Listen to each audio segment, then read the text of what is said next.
Well, I think they're fired up. Obviously, the season's been very disappointing, and we want to finish on a positive. From my experiences, it's certainly a unique background, starting as a player and then as a guy on the staff with Coach Mal and the rest of those guys, and then my time up north here the past 11 years, now back home, and here as a coach. So certainly been in a lot of different experiences.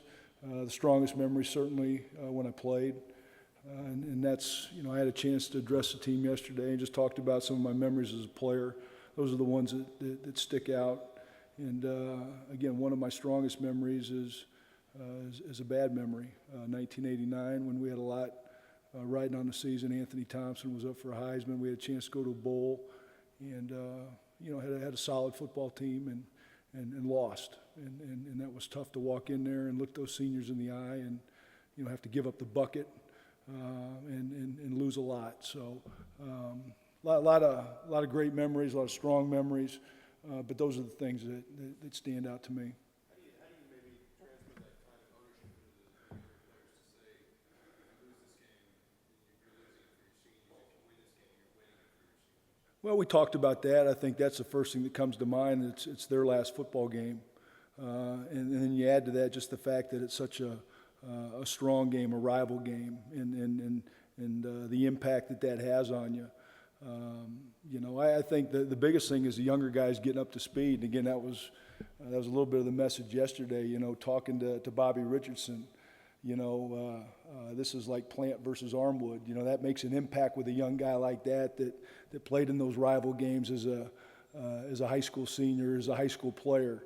Or talking with Stephen Houston. This is like Lakota West playing East, and that certainly hits to the core of what they understand. They've been in those games before. So just trying to get those guys up to speed and again, just building throughout the week. It's an exciting week.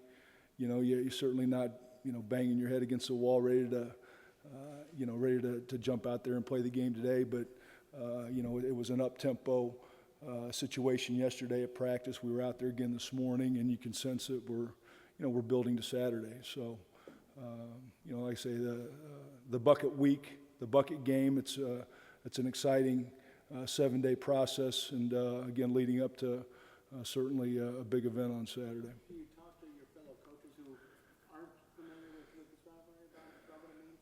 Don't need to. Again, you look at Rod Smith and Greg Fry. I mean, they experienced the Michigan-Ohio State rivalry, and you can go down. They understand. You don't necessarily have to be a part of this rivalry, but I think all those guys have been in those same types of situations. And again, that was the comment from all those guys coming in Sunday. Let's get through Michigan State. Let's grade it. Let's go over it with the kids and turn the page. It's rivalry week. It's bucket week, and our sole focus is keeping that bucket here and beating Purdue.